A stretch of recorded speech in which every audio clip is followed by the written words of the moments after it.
It's another edition of Time About the Movies, and today we're taking a look at the many movies of October 11th, 2002.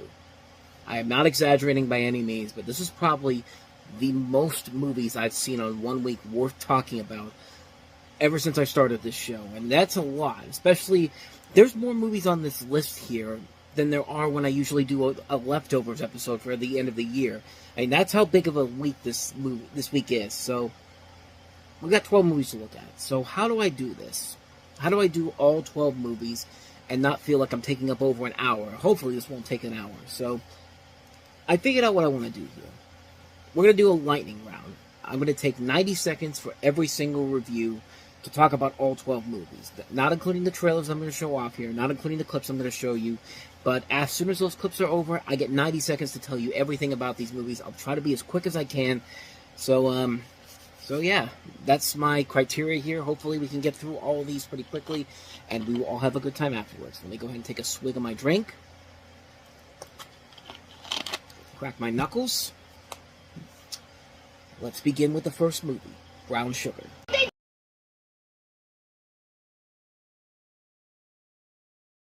Brown Sugar stars Taye Diggs and Sanaa Lathan. They play lifelong friends who attribute their friendship and the launches of their careers to a single childhood moment, the day they discovered hip-hop on a New York street corner. Now, 15 years later, as they lay down the tracks towards their future, hip-hop isn't the only thing that keeps them coming back to the moment on the corner.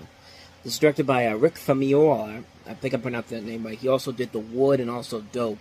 And Dope was one of my favorite movies of 2015. I think it was my favorite film of 2015, one of my favorite films of that decade. So the guy has directed a lot of really good movies. He's got a great cast involved in here. Sanaa Lathan, Taye Diggs, Nicole Ori Parker, Queen Latifah, Boris Kodjoe, Mos Def. A really good cast. Generally a really good storyline. It's a good romantic comedy. You do buy the chemistry between Taye Diggs and Sanaa Lathan. You do buy that they do have a chemistry together, and you do want them to eventually get together at the end. The story overall, it's about as predictable as you can get, but you know, I've always said it, that if you make a movie like this with a predictable story and give it somewhat of an edge, you can usually go past the flaws for it if you made a really good movie. And I think they did a really good job of making a movie out of this that is very predictable, but at the same time also feels very, very earnest. It doesn't feel like it's trying to manipulate you in any way, shape, or form. You really do want these two to get together at the end. I think it's a really good movie, a very underrated little film. If you haven't seen Brown Sugar, definitely check it out. So let's go ahead and move on to movie number 2, and that is Jason Statham in the first movie of the Transporter franchise. Transporter is, of course, the first film in the Transporter series, and also was the first major leading role for Jason Statham, who had been Snatch, as well as a couple of other movies. He plays Frank Martin, who's a highly skilled driver for less than legal jobs in southern France, and he follows 3 strict rules. Never change the deal, no names, and never open the package. He opens the package and finds a woman in the back of his trunk, and of course all hell breaks loose and Jason Statham's got to go kick some ass. Now, of course, these films would get very, very silly as they go along, but the fun kind of silly. I actually do like the 3 Transporter movies. The sillier they get, the more fun I think they are. The action sequences overall are very good, very over-the-top and fun. And this is probably easily the best one of the entire series, because Jason Statham shows a lot of charisma as Frank Martin. The action sequences are very good. It's directed by Louis Leterrier, who would later go on to direct The Incredible Hulk, written by Luc Besson and Robert Mark Carmen, who would later go on to do a number of different movies, including the Taken films. Luc Besson, of course, is the same guy that gave us the film Nikita, as well as The Fifth Element, which I was kind of surprised was not in that trailer they were talking about as one of those films that he made, but it's a really good movie. It's a really fun action movie. It knows how silly it's going to be. It knows how silly and ridiculous and over-the-top it's going to be, and it just goes along for the ride. And I think it is a good, fun, over-the-top fun ride. It's a film that shows what these Transporter films would eventually become, and I think they're a lot of fun. So yeah, Transporter, good, fun film. On to movie number 3, and that is White Oleander.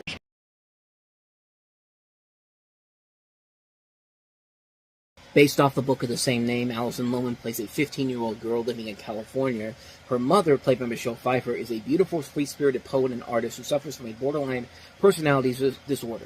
Their lives are satisfying until one day a man comes along, played by Billy Connolly, and Ingrid falls madly in love with him, only to have her heart broken and her life ruined. For revenge, Ingrid murders Barry with the deadly poison of his favorite flower, the white oleander.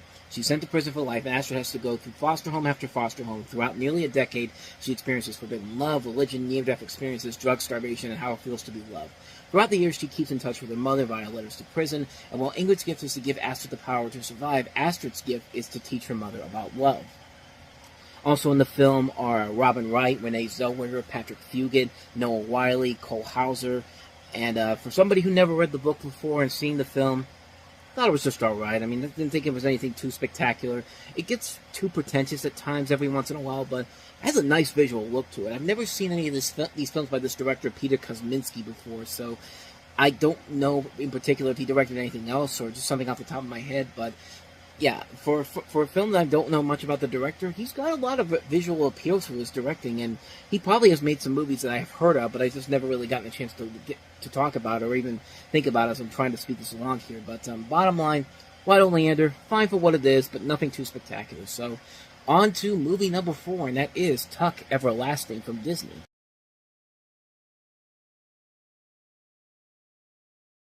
Based off the book of the same name, Alexis Bledel stars as Winnie Foster, who has everything a young woman could desire. She comes from a well-bred, wealthy, and respected family. She dresses in the finest clothes and is afforded every opportunity to refine herself. But Winnie finds that the heat of the summer is not nearly as stifling as their gilded cage. She longs for freedom, for adventure. She escapes one morning to explore the woods surrounding her family's home and encounters the Tucks, a close-knit family with a mysterious past that begs the question, if you could live forever, would you? And just when Winnie believes she has the answer to that question for herself, a mysterious man looking to profit from the source of the Tuck's immortality that will have her question her life, her desires, and what is the right thing to do. And in the end, learns that death is not what is to be feared, but an unlived life. It's an overall really good film. It does do a nice job of adapting the story very well here. The acting overall is very good. The visual appeal is very interesting. It's a very interesting concept overall. But really, the most notable thing about this movie is the fact that two elements of this movie that weren't in the actual film. Charlie Day and Glenn Howerton, who would have gone on to create It's Always Sunny in Philadelphia, met during tryouts on the film. Neither of them landed a role in the movie, but it led to, of course, the most important thing in the history of television, that is, of course, the creation of It's Always Sunny in Philadelphia. And if there's anything else you should take away from that movie, know that this film was the reason why we have It's Always Sunny in Philadelphia. I mean, that's the greatest achievement from this film alone. But the film itself is just perfectly fine for what it is. Good cast overall, good storytelling. I like it. Nothing too spectacular overall. So, on to our next movie. That is movie number 5, and that is Knockaround Guys.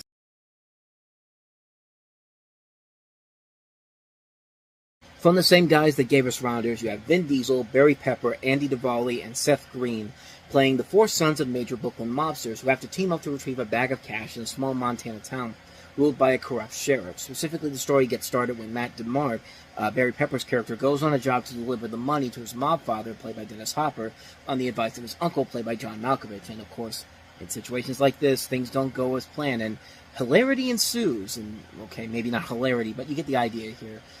A good cast overall in here, but yeah, this is one of those movies that's pretty pretentious. It's a little too derivative for its own good, and it's just kind of a generic film. I mean, there's really nothing about it that makes it unique or anything different. John Malkovich is trying to put on an accent that really does not work in his favor. Dennis Hopper's kind of just slouching around in this film. The only one who's really getting anything out of it are Vin Diesel, Barry Pepper, Seth Green, and Andrew Duvall. You can believe them as this group that wants to go out and get revenge on these people that they find themselves screwing themselves over on. But other than that, though, there really is nothing about this movie that's intriguing. And these guys are good writers. Brian Koppelman and David Levine, they later went on to write Ocean's 13, which I think is a very good film. But it's a film that clearly is trying to be something that it's trying to be a Guy Ritchie knockoff, which coincidentally we have a Guy Ritchie film coming up later on, but not a very good one. So that's a quick review on Knockaround Guys. So let's get to some good stuff finally. The Rules of Attraction.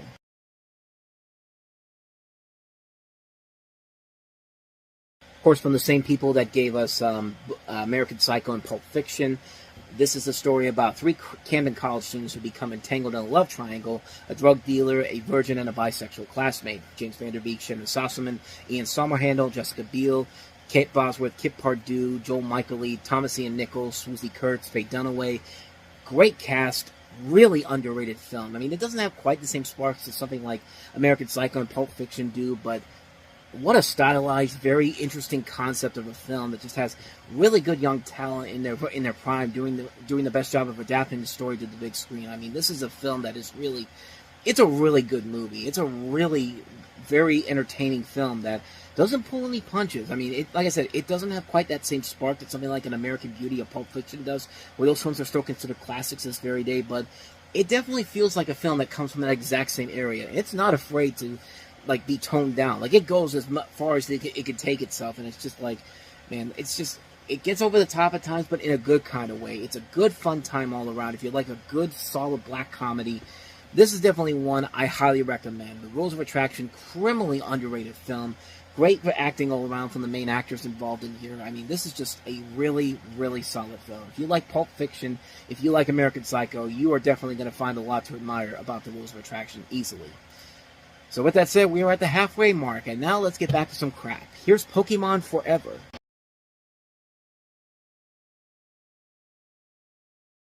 Pokemon Forever centers around the new Pokemon Celebi, a one-of-a-kind veggie-like bug whose only kin are Celebi from other points in time. The movie begins in the past with a young boy named Sam attempts to save Celebi from a hunter. In an effort, Celebi uses his power and transports itself and Sam to the present, Ash Ketchum's time. Sam and Ash become good friends as they fight to save Celebi from the new Team Rocket villain, the Iron Mask Marauder, and his Dark Ball, which turns Pokemon evil and augments their powers to the maximum. Yet one rare Pokemon isn't safe without help from another. Thus enters Suicune, aka the North Wind.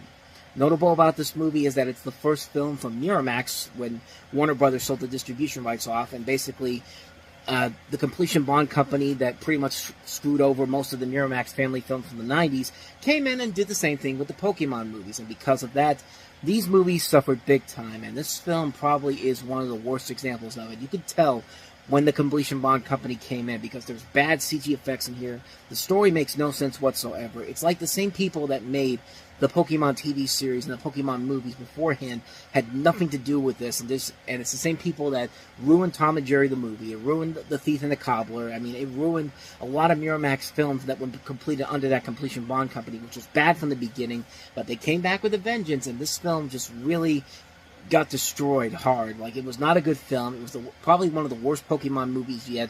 But we still have another Pokemon movie coming up in the spring, so maybe that'll change that. So, Pokemon Forever. Now let's get back to the positive stuff again. Let's go back to the good stuff. Adam Sandler in Punch Drunk Love.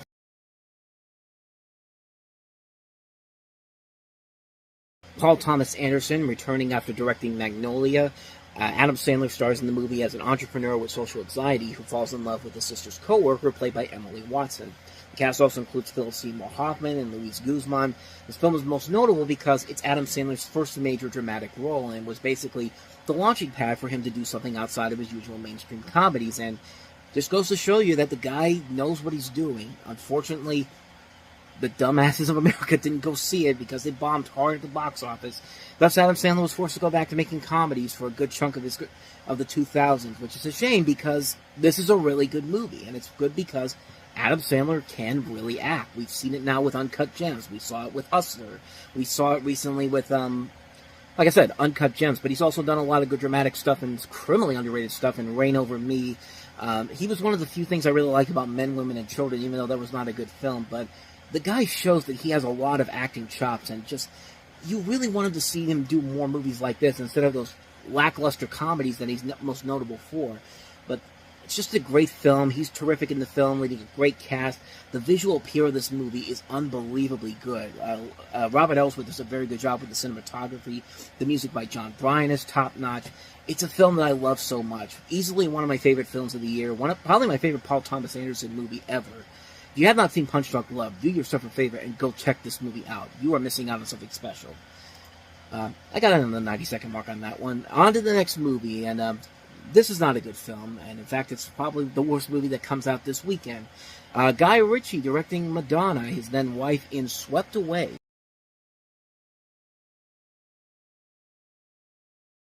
So Madonna plays a beautiful, rich, spoiled, arrogant beyond measure woman who has nothing that makes her happy, including her wealthy but passive husband, Tony, a pharmaceutical kingpin.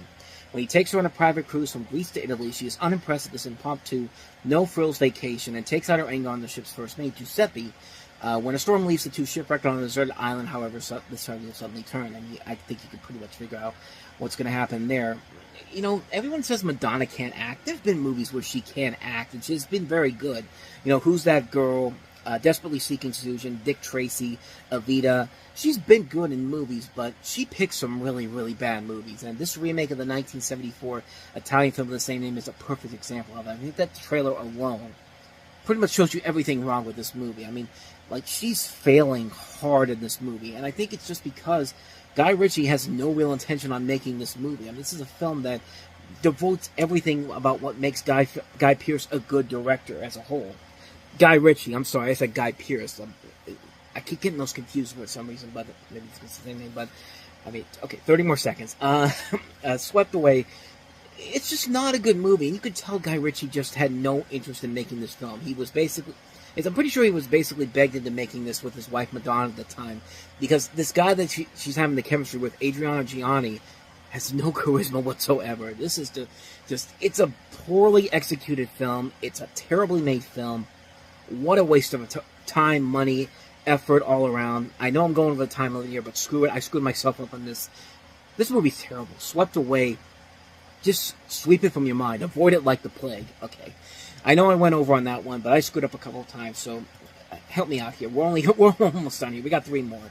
So on to the next film. Michael Moore. Let's go back to some good stuff here. Bowling for Columbine.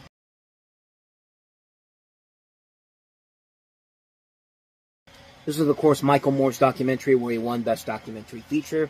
And the concept of this, of course, is the primary causes for the Columbine High School massacre from 1999, along with other acts of gun violence. It focuses on the background and environment in which the massacre took place, and some common public opinions and assumptions about related issues. The film also looks into the nature of violence in the United States and American violence abroad.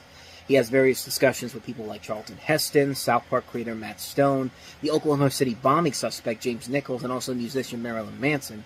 And he seeks to explain why the Columbine massacre occurred and why the United States violent crime rate is substantially higher than those of other nations.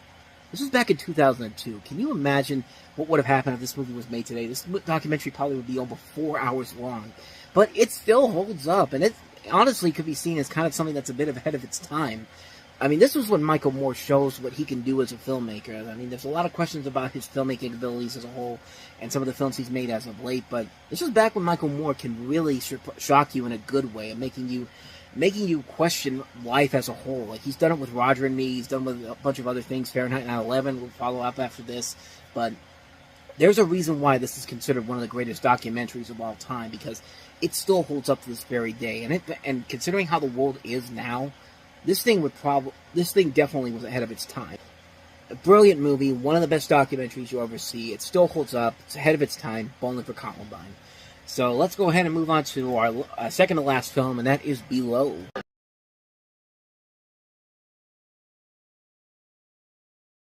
Below tells the story of a United States Navy submarine that experiences a series of supernatural events while on patrol in the Atlantic Ocean in 1943. The cast includes Bruce Greenwood, Olivia Williams, Matthew Davis, Holt McCaney, Scott Foley, Zach Galifianakis, Jason Fleming, and Dexter Fletcher.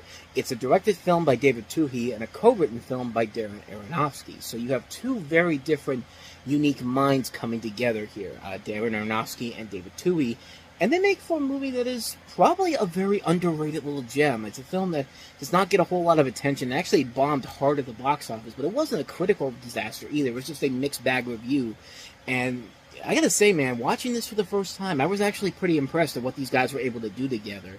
I mean, this is a very solid film. I mean, it's not a great film by any means. It definitely has a lot of flaws to it, but the way they were able to put this together, I think they did a pretty good job of handling this concept. And you know, these are the type of movies I usually get behind. I like a lot of submarine films. I like Das Boot, I like The Hunt for Red October, Crimson Tide, U-571, you name it. I think it's a very good film. I think it's a very criminally underrated film that not a lot of people have seen, but it's something you want to check out, especially to see these two different unique minds coming together, Aronofsky and Twohy, two very different filmmakers, but they have a common ground with this particular film that makes it a very intriguing film and a film that should definitely be seen. It's a criminally underrated film. I definitely say check it out. And so with that said, let's get to the last movie we have here.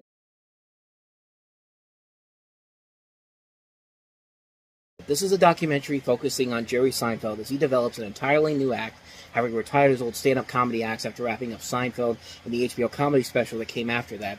Seinfeld's episodes are paralleled with the struggles of an up-and-coming comedian played by Orny Adams, and trying to make it into the show business himself. And during filming both stand-up appearances on David Letterman, Adams for the first time, and Seinfeld for the first time in a while. The many other recognizable comedians in the film include Greg Giraldo, Jim Norton, Colin Quinn, George Wallace, Robert Klein, Tom Papa, Ray Romano, Chris Rock, Gary Shandling, Kevin Nealon, Jay Leno, Bill Cosby, you name it. And it's a really entertaining film. I mean, it's a film that shows you the difficulties of working in stand-up comedy. I mean, it's a hard thing to do.